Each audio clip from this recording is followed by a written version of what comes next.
Welcome back to our YouTube channel Lavanya classes. ನೀವಿನ್ನ ನಮ್ಮ ಚಾನಲ್ಗೆ ಸಬ್ಸ್ಕ್ರೈಬ್ ಆಗಿಲ್ಲ ಅಂದರೆ ಈಗಲೇ ಸಬ್ಸ್ಕ್ರೈಬ್ ಆಗಿ ವಿಡಿಯೋ ಇಷ್ಟ ಆದರೆ ಲೈಕ್ ಮಾಡಿ, ಶೇರ್ ಮಾಡಿ, ಕಮೆಂಟ್ ಮಾಡಿ.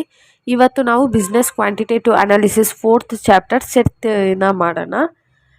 ಇದು ತುಂಬ ಇಂಪಾರ್ಟೆಂಟ್ ಚಾಪ್ಟರ್. ಸೊ ಇದರಲ್ಲಿ ನಾನು ಯಾವುದೇ ರೀತಿ ಪ್ರಾಬ್ಲಮ್ಸ್ನ ಮಾಡಲ್ಲ, ಜಸ್ಟ್ ಇಂಟ್ರಡಕ್ಷನ್ ಕೊಡ್ತೀನಿ ಮತ್ತು ಒಂದು ಎಕ್ಸಾಂಪಲ್ ಪ್ರಾಬ್ಲಮ್ನ ಸಾಲ್ವ್ ಮಾಡೋಣ. ನೀವು ಈ ಪಾರ್ಟ್ 1ನ ತಿಳ್ಕೊಂಡೆ ಮಾತ್ರ ನೆಕ್ಸ್ಟ್ ವಿಡಿಯೋನ ನೋಡಿದ್ರೆ ನಿಮಗೆ ಪ್ರಾಬ್ಲಮ್ ಈಸಿಯಾಗಿ ಅರ್ಥ ಆಗುತ್ತೆ. ಫಸ್ಟು ಈ ವಿಡಿಯೋ ನೋಡಿ ಆಮೇಲೆ ನೆಕ್ಸ್ಟ್ ವಿಡಿಯೋನ ನೋಡೋಕ್ಕೆ ಹೋಗಿ. ಇಲ್ಲಿ ನಾವು ಸೆಟ್ ಥಿಯರಿ ಅಂದರೆ ಏನು, ಆಪರೇಷನ್ಸ್ ಆಫ್ ಸೆಟ್ ಮತ್ತು ವೆನ್ ಡಯಾಗ್ರಾಮ್ ಎಲ್ಲ ಹೇಗೆ ಮಾಡೋದು ಅಂತ ಸಾಲ್ವ್ ಮಾಡೋಣ. ಸೊ ನೀವು ಈ ಪಾರ್ಟನ್ನು ತಿಳ್ಕೊಂಡೆ ಈಸಿಯಾಗಿ ಅವು ಯಾವುದೇ ಥರ ಕ್ವಶನ್ನ ಮ್ಯಾನಿಪ್ಯುಲೇಟ್ ಮಾಡಿಕೊಟ್ರೂ ನೀವು ಈಸಿಯಾಗಿ ಕ್ವಶನ್ನ ಅಟೆಂಡ್ ಮಾಡ್ಬೋದು. ಇವಾಗ ಫಸ್ಟ್ ಆಪರೇಷನ್ ಆಫ್ ಸೆಟ್ಟಲ್ಲಿ ಫಸ್ಟ್ ಒನ್ ಏನಿದೆ, ಯೂನಿಯನ್ ಅಂತ ಅಂದರೆ ಆಲ್ ಅಂತ. ಇದು ಸಿಂಬಲ್ ಏನು ಬರುತ್ತೆ, U. It denotes by the symbol U. ಅಂದರೆ ಇದರಲ್ಲಿ ಏನಂದರೆ ನೀವು ಪ್ರತಿಯೊಂದು ಸೆಟ್ಟಲ್ಲಿರೋ ಪ್ರತಿಯೊಂದು ಎಲಿಮೆಂಟನ್ನು ನೀವು ತೊಗೋಬೇಕು. ಇನ್ ಕೇಸ್ ನಿಮ್ಮ ಕ್ವಶನಲ್ಲಿ ಏನಾದರೂ ಫಾರ್ ಎಕ್ಸಾಂಪಲ್ ಯೂನಿಯನ್ ಅಂದರೆ ಗೊತ್ತಾಯ್ತಲ್ವ ನಿಮಗೆ, ಪ್ರತಿಯೊಂದು ಆಲ್ ಎಲಿಮೆಂಟ್ಸ್ ಎಲ್ಲ ಏನು ಕ್ವಶನಲ್ಲಿ ಏನು ಕೊಟ್ಟಿರ್ತಾನೋ ಅದರಲ್ಲಿ ಎಲ್ಲ ಎಲಿಮೆಂಟ್ಸನ್ನು ನೀವು ತೊಗೋಬೇಕಾಗತ್ತೆ. ಇವಾಗ ಫಾರ್ ಎಕ್ಸಾಂಪಲ್ ಒಂದು ಪ್ರಾಬ್ಲಮ್ ಕ್ವಶನ್ ಕೊಡ್ತೀನಿ. ಇದು A is equal to 1 2 3 4, B is equal to 3 4 5 6. Find A union B. A union B ಅಂತ ಏನಾದರೂ ಕ್ವಶನ್ ಕೊಟ್ಟರೆ ನಾನೇನಂದೆ, ಯೂನಿಯನ್ ಅಂದರೆ ಏನು, ಆಲ್ ಎಲ್ಲ ತೊಗೋಬೇಕು ಅಂತ. So A union B is equal to flower bracket open ಮಾಡೋಣ, ಪ್ರತಿ ಒಂದನ್ನು ತೊಗೋಬೇಕು. 1, ನೆಕ್ಸ್ಟು 2 ಇಲ್ಲಿದೆಯಾ, ಇಲ್ಲ, 3 ಇಲ್ಲೂ ಇದೆ, ಇಲ್ಲೂ ಇದೆ. ಸೊ ಏನು ಮಾಡ್ತೀವಿ, ತೊಗೊಳ್ತೀವಿ. 4 ತೊಗೋತೀವಿ, 4 ಇದೆ, 5 ಇದೆ, 6 ಇದೆ.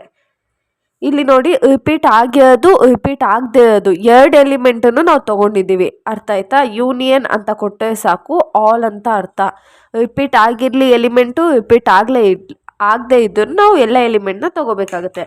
ನೆಕ್ಸ್ಟ್ ಆಪರೇಷನ್ ಬಂದು second, intersection. It denote symbol ಹೇಗೆ ಬರುತ್ತೆ, ಎನ್, ಸ್ಮಾಲ್ ಎನ್ ಥರ ಬರುತ್ತೆ ನಿಮಗೆ. ಇದು ಯೂನಿಯನ್ ಅಂದರೆ ಆಲ್ ಎಲ್ಲನೂ ತೊಗೋಬೇಕು. ಬಟ್ ಇಂಟರ್ಸೆಕ್ಷನ್ ಅಂದರೆ ಕಾಮನ್ ಇರೋದು, ಯಾವುದು ಕಾಮನ್ ಇರೋದು, ಇಲ್ಲಾಂದರೆ ರಿಪೀಟ್ ಆಗಿರೋದು. ಕಾಮನ್ ಎಲಿಮೆಂಟು ಇಲ್ಲ ರಿಪೀಟೆಡ್ ಎಲಿಮೆಂಟ್ ಎರಡು ಸೇಮ್ ಮೀನಿಂಗ್ಗೆ, ಆಮೇಲೆ ಕನ್ಫ್ಯೂಸ್ ಆಗಬೇಡಿ, ಅದನ್ನು ಮಾತ್ರ ತೊಗೋಬೇಕು ಇಂಟರ್ಸೆಕ್ಷನ್ ಅಂದರೆ. ಇವಾಗ ಒಂದು ಎಕ್ಸಾಂಪಲ್ ಪ್ರಾಬ್ಲಮ್ ಸಾಲ್ವ್ ಮಾಡೋಣ. A is equal to 1 2 3 4, B is equal to 3 4 5 6.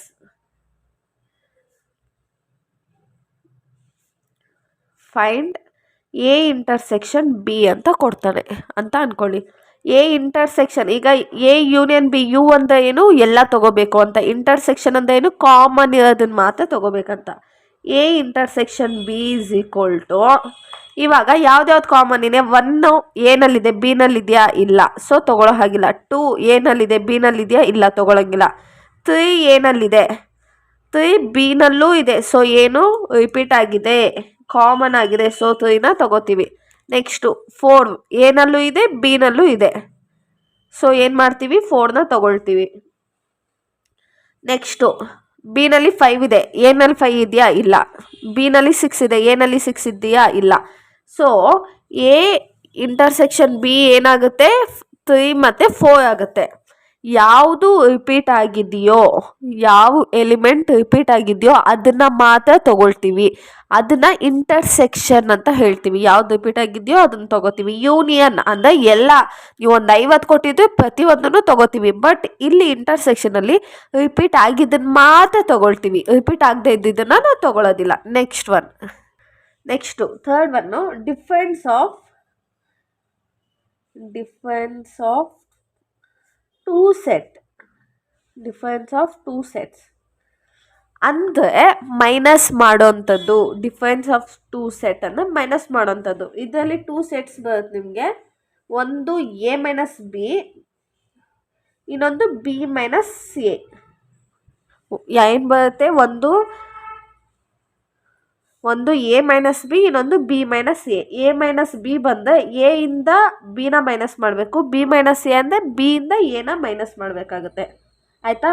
ಇವಾಗ ಒಂದು ಕ್ವಶನ್ ತಗೊಳ್ಳೋಣ. Example, A is equal to 1 2 3 5 7, B is equal to 2 3 4 5 6. Find out A minus B and B minus C. ಇದನ್ನು ನಾವು ಹೇಗೆ ತೊಗೊಳ್ತೀವಿ, ಫಸ್ಟು ಎ ಮೈನಸ್ ಬಿನ ಮಾಡೋಣ. A minus B is equal to A ಎಷ್ಟಿದೆ, 1 2 3 4 7. ಸೊ 1 2 3 5 7 ಇದೆ. ನೆಕ್ಸ್ಟ್ ಮೈನಸ್ ಬಿ ಎಷ್ಟಿದೆ, 2 3 4 5 6 ಇದೆ. ಇವಾಗ ಎ ಇಂದ ಬಿನ ಮೈನಸ್ ಮಾಡಬೇಕು. ಎನಲ್ಲಿ 1 ಇದೆ, ಬಿನಲ್ಲಿ 1 ಇದೆಯಾ, ಇಲ್ಲ. ಎನಲ್ಲಿ 2 ಇದೆ, ಬಿನಲ್ಲಿ 2 ಇದೆಯಾ, ಸೊ ಇದನ್ನು ಮೈನಸ್ ಮಾಡಬೇಕು. ಎನಲ್ಲಿ 3 ಇದೆ, ಬಿನಲ್ಲಿ 3 ಇದೆಯಾ, ಸೊ 3ನು ಮೈನಸ್ ಮಾಡಿ. ಎನಲ್ಲಿ 5 ಇದೆ, ಬಿನಲ್ಲಿ 5 ಇದೆಯಾ, ಎಸ್ ಇದೆ, ಸೊ 5ನು ಮೈನಸ್ ಮಾಡಿ. ಇವಾಗ ರಿಮೈನಿಂಗ್ ಯಾವ್ದ್ಯಾವ್ದಿದೆ, ಎನಲ್ಲಿ ರಿಮೈನಿಂಗ್ ಯಾವುದಿದೆಯೋ ಅದನ್ನು ನಾವು ತೊಗೋಬೇಕು. ಇದು 5 ಮೈನಸ್ ಮಾಡಿ. ಇವಾಗ ಬಿನಲ್ಲಿ ರಿಮೈನಿಂಗ್ ಇದೆಯಲ್ಲ ಅದನ್ನು ತೊಗೊಳಂಗಿಲ್ಲ. ಎನಲ್ಲಿ ಯಾವ್ದು ರಿಮೈನಿಂಗ್ ಇದೆ, A minus B is equal to 1 ಮತ್ತು 7 ರಿಮೈನಿಂಗ್ ಇದೆ, ಸೊ ಅದನ್ನು ತೊಗೊಳ್ತೀವಿ.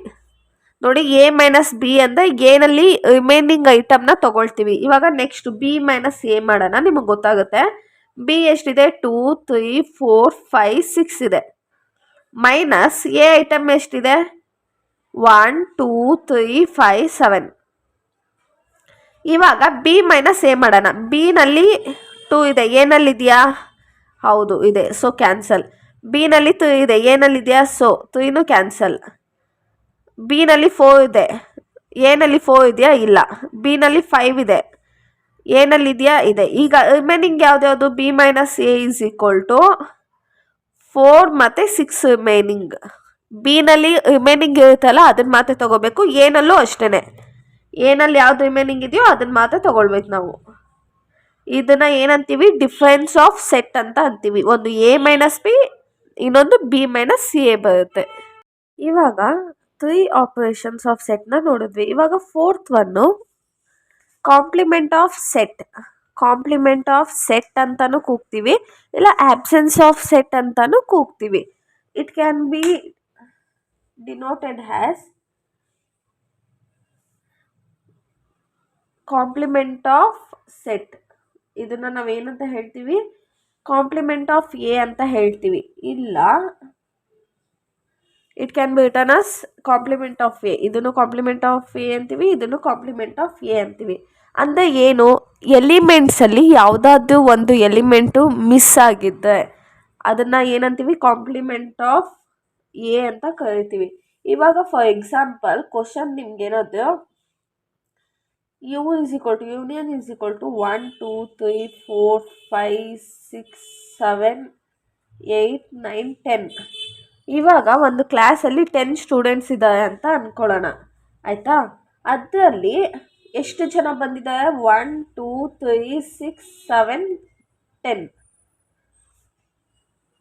Find compliment of A. ಏನು, ಫೈಂಡ್ ಕಾಂಪ್ಲಿಮೆಂಟ್ ಆಫ್ ಎ ಅಂತ ಕೊಟ್ಟರೆ, ಇಲ್ಲಿ ನೋಡಿ ನಾನೇನಂದೆ, ಆಬ್ಸೆನ್ಸ್ ಆಫ್ ಸೆಟ್. ಇವಾಗ ಯಾರು ಆಬ್ಸೆನ್ಸ್ ಆಗಿದೆ, 1 ಇದೆಯಾ, 2 ಇದೆ, 3 ಇದೆ, 4 ಇದೆಯಾ, ಇಲ್ಲ. ಸೊ ಏನಾಗುತ್ತೆ, complement of A is equal to 4. ಯಾವುದು ಎಲಿಮೆಂಟ್ ಮಿಸ್ ಇದೆ ಅದನ್ನು ನಾವು ತೊಗೋಬೇಕು. ಆಬ್ಸೆನ್ಸ್ ಎಲಿಮೆಂಟ್ 5 ಇದೆ, ಬಟ್ ಇಲ್ಲಿದೆಯಾ 5 ಇಲ್ಲ, ಸೊ 5. 6 ಇದೆ, 7 ಇದೆ, ಇಲ್ಲೂ 6 ಇದೆ, 7 ಇದೆ, 8 9 ಇಲ್ಲ. ಇದೇನು ಆಬ್ಸೆನ್ಸ್ ಆಫ್ ಸೆಟ್. ಇದನ್ನು ನಾವು ಏನಂತ ಹೇಳ್ತೀವಿ, ಕಾಂಪ್ಲಿಮೆಂಟ್ ಆಫ್ ಎ ಅಂತ ಹೇಳ್ತೀವಿ. ಅರ್ಥ ಆಯ್ತಾ? Compliment of A power of 1 ಅಂತ ಏನಾದರೂ ಕೊಟ್ಟರೆ ನಿಮಗೆ, ಅದು ಕಾಂಪ್ಲಿಮೆಂಟ್ ಆಫ್ ಸೆಟ್. ಅಂದರೆ ಆಬ್ಸೆನ್ಸ್ ಆಫ್ ಸೆಟ್. ಯಾವುದಾದ್ರು ಸೆಟ್ ಆಬ್ಸೆಂಟ್ ಆಗಿದೆ, ಯಾವುದು ಆಬ್ಸೆನ್ಸ್ ಇದೆಯೋ ಅದನ್ನು ಮಾತ್ರ ತಗೊಳ್ತೀವಿ ನಾವು. ಏನು, ಯಾವುದು ಆಬ್ಸೆನ್ಸ್ ಇದೆಯೋ ಅದನ್ನು ಮಾತ್ರ ತಗೊಳ್ತೀವಿ. Next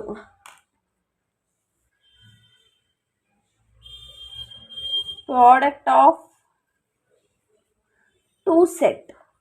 product of two set. Product of two set ಅಂದರೆ ಇಲ್ಲಿ ನೀವು ಮಲ್ಟಿಪ್ಲೈ ಮಾಡಬೇಕು. ಅರ್ಥ ಆಯ್ತಾ ನಿಮಗೆ? ಮುಂಚೆ ಎಲ್ಲ ಏನು, ಇಲ್ಲಿ ನೋಡಿ, ಇದನ್ನು ಯೂನಿಯನು ಇಂಟರ್ಸೆಕ್ಷನಲ್ಲಿ ನಾವೇನು ಮಾಡ್ತಾ ಇದ್ವಿ, ಯೂನಿಯನಲ್ಲಿ ಏನು ಮಾಡ್ತಿದ್ವಿ, ಎಲ್ಲ ತೊಗೋತಿದ್ವಿ. ಇಂಟರ್ಸೆಕ್ಷನಲ್ಲಿ ಏನು ಮಾಡ್ತಿದ್ವಿ, ರಿಪೀಟ್ ಆಗಿದ್ದನ್ನು ತೊಗೊಳ್ತಿದ್ವಿ.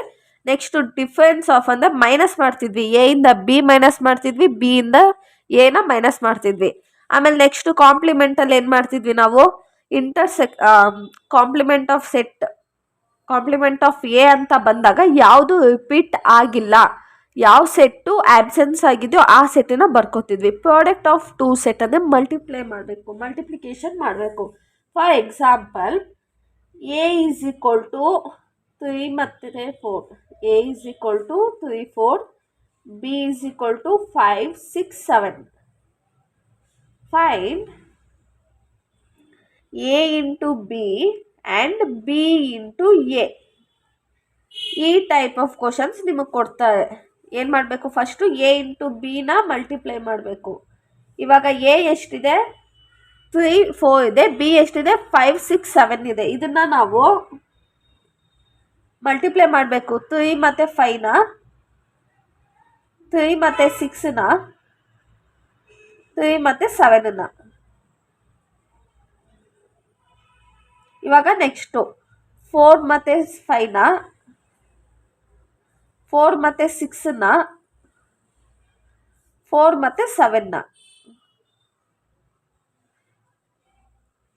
ಇದೇನಾಗುತ್ತೆ, ಎ ಇಂಟು ಇದು ಆನ್ಸರ್, ಇದು ಇಷ್ಟೇ ಇದೆ ಆನ್ಸರ್.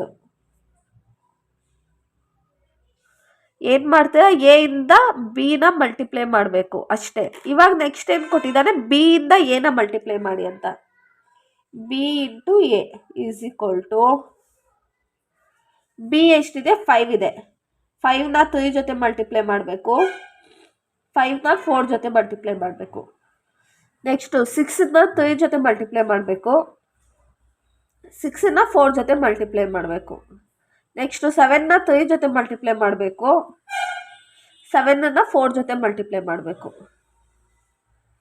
ಇಲ್ಲಿ ನೋಡಿ, ಅರ್ಥ ಆಗ್ತಿದೆಯಾ? ಇಷ್ಟೇ ಆಪರೇಷನ್ ಆಫ್ ಸೆಟ್ಸ್.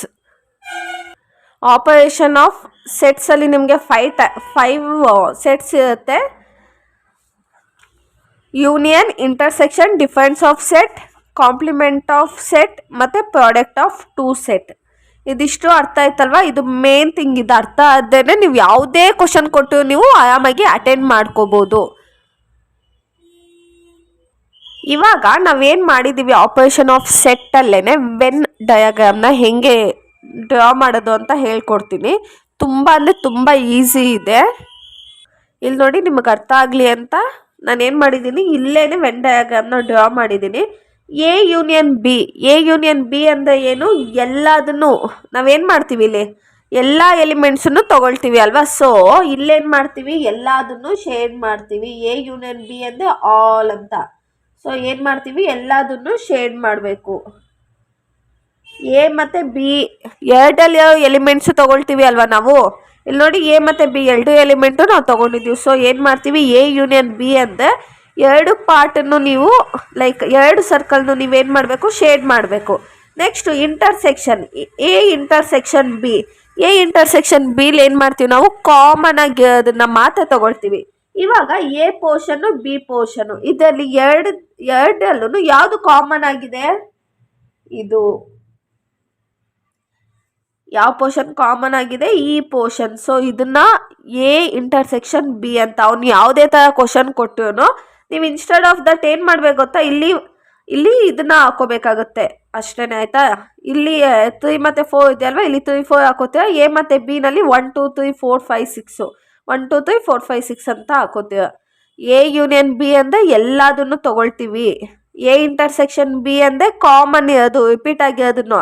ಇಲ್ಲಿ ನೋಡಿ, ಈ ಎರಡು ಸರ್ಕಲಲ್ಲಿ ಯಾವುದು ರಿಪೀಟ್ ಆಗಿದೆ, ಈ ಮಿಡಲ್ ಒನ್ನು ಎರಡು ಕಡೆನೂ, ಇಲ್ಲಿ ಎ ಕಡೆನೂ ಇದೆ, ಬಿ ಈ ಕಡೆ ಬಿ ಕಡೆನೂ ಇದೆ. ನೆಕ್ಸ್ಟು ಏನಿದೆ, ಎ ಮೈನಸ್ ಬಿ. ಏನು ಮಾಡ್ತೀವಿ ನಾವು, ಎ ಇಂದ ಬಿನ ಮೈನಸ್ ಮಾಡ್ತೀವಿ. ಸೊ ಎ ಪೋರ್ಷನ್ನ ಮಾತ್ರ ನಾವು ಶೇಡ್ ಮಾಡಬೇಕು. ಅದೇ ಬಿ ಮೈನಸ್ ಎ, ಅಂದಾಗ ಏನು ಮಾಡಬೇಕು, ಬಿ ಪೋರ್ಷನ್ನ ಮಾತ್ರ ಶೇಡಿಂಗ್ ಮಾಡಬೇಕು. ಇಷ್ಟೇ ವೆನ್ ಡಯಾಗ್ರಾಮ್. ಐ ಹೋಪ್ ನಿಮಗೆ ಅರ್ಥ ಆಗಿದೆ ಅನಿಸುತ್ತೆ. ಪ್ರಾಬ್ಲಮ್ಸನ್ನು ನಾವು ನೆಕ್ಸ್ಟ್ ವೀಡಿಯೋಲಿ ಸಾಲ್ವ್ ಮಾಡೋಣ. ನಿಮ್ಗೆ ಏನಾದರೂ ವಿಡಿಯೋ ಇಷ್ಟ ಆಗಿದೆ ಲೈಕ್ ಮಾಡಿ, ಶೇರ್ ಮಾಡಿ, ಸಬ್ಸ್ಕ್ರೈಬ್ ಮಾಡಿ. Thank you so much for watching our video.